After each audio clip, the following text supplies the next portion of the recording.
The interstellar cruise liner, Celestial Horizon, hummed with the quiet efficiency of quantum drives as it prepared for its 6-week journey from the Terran Gateway. Stationed to the Andromeda Nexus, Barbara wiped her grease-stained hands on her coveralls, still wearing her mechanic's uniform from the station where she'd just finished a double shift repairing mining vessels. The first-class ticket in her palm had cost her 3 months' savings, but she'd earned it. A proper vacation, finally. As she made her way through the boarding tunnel, Barbara noticed a commotion near the first-class entrance. A massive Draconidisly, 12 feet tall with iridescent, purple scales, stood hunched before a flustered Valkyrian attendant. The dragon-like alien's wings were folded tight against his back, and Barbara could see the distinctive burn scars that marked him as a veteran of the Void Wars.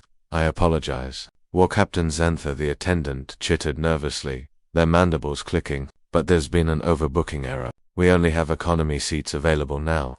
The Draconid's golden eyes dimmed with resignation. "I understand. The journey will be ... manageable." His deep voice rumbled like distant thunder, but Barbara caught the tremor of pain beneath it. Those scars weren't just cosmetic. She'd worked with enough combat veterans to recognize chronic injury when she saw it. The economy seats on these liners were barely large enough for humans. For a Draconid of his size, especially one with old war wounds, it would be 6 weeks of agony. Barbara didn't hesitate. She'd never been good at hesitating. "Excuse me," she called out, stepping forward. "He can have my seat." Every head in the corridor turned toward her. The Valkyrian attendant's compound eyes went wide. "Miss, are you certain?" "First-class passage, as I'm certain." Barbara held out her ticket chip. "I'm human. We're adaptable. The economy will be fine." Zenther's serpentine neck curved down as he studied her with those ancient golden eyes. "Human, you would sacrifice your comfort for a stranger, for one of the There was genuine surprise in his voice. "Our peoples have no alliance treaty, no obligation binds you." Barbara shrugged, a gesture that had become universal across 100 species. "You served in the Void Wars, didn't you? Fought the Harvester fleets." When he nodded slowly, she continued, "Then you helped save billions of lives, including humans. That's obligation enough for me." "The gesture is unprecedented," Zenther said quietly, "but I cannot accept without offering recompense." "What is your trade?" "Small one." "Barbara Chen, freelance mechanic and engineer." She grinned. "And I'm not that small. You're just really big." Something that might have been amusement flickered in those golden eyes. "A mechanic? How ... fortuitous." Barbara settled into her economy seat, which was indeed cramped but tolerable. She'd slept in worse places inside a cargo hauler's engine compartment. For instance, she pulled out her datapad and prepared to spend the journey catching up on technical manuals.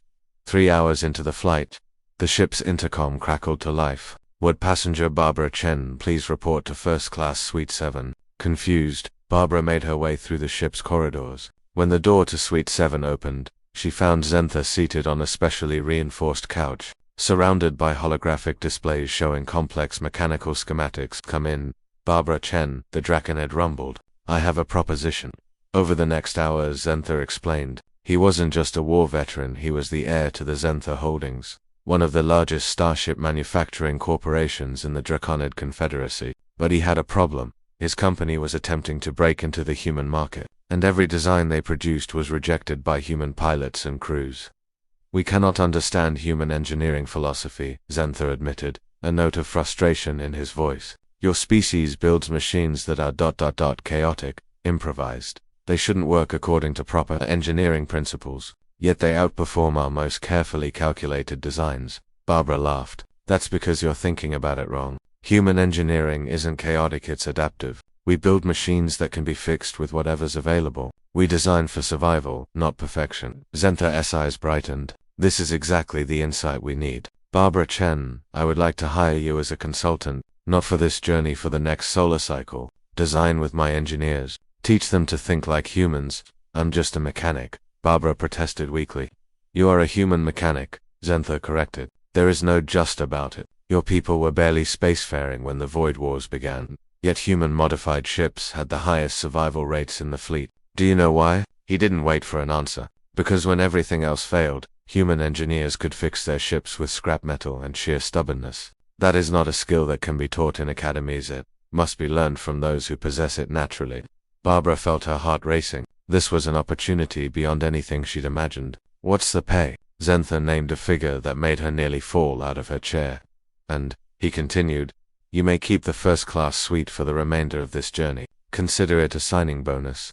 6 weeks later, as the celestial horizon approached Andromeda Nexus, Barbara stood beside Zenther on the observation deck, watching the great spiral galaxy grow larger in the view. She'd spent nearly every day with the Draconid discussing engineering philosophy, sharing stories of improvised repairs in impossible situations, and slowly building what she suspected might become a genuine friendship. "Your people have a saying," Zenther said quietly, "about kindness to strangers. No act of kindness, no matter how small, is ever wasted." Barbara quoted. Ancient wisdom, still true. The Draconid's laugh was like rolling thunder. "Your ancient teachers were wise. You gave up a comfortable seat, Barbara Chen. In return, you gained a career, a substantial fortune, and if you will permit me to be so bold, an ally in the Draconid Confederacy. The Council of Scales will hear of your kindness. Humans who show such honor will always find friends among my people." Barbara smiled, watching the stars wheel by. She'd boarded this ship expecting nothing more than a vacation. Instead, she'd stumbled into something much more valuable. Proof that the galaxy was full of opportunities for those willing to see past species, past prejudice, past the comfortable selfishness that kept most beings isolated. "So," she said, turning to Zenther with a grin, "when do we start redesigning your flagship?" The Draconid's laughter echoed through the observation deck, and somewhere in the vast darkness of space, the future of human Draconid cooperation was born, all because a tired mechanic named Barbara Chen had given up her seat. Because that's what humans do. They adapt, they improvise, and they never forget that honor and kindness costs nothing but can change everything. The end.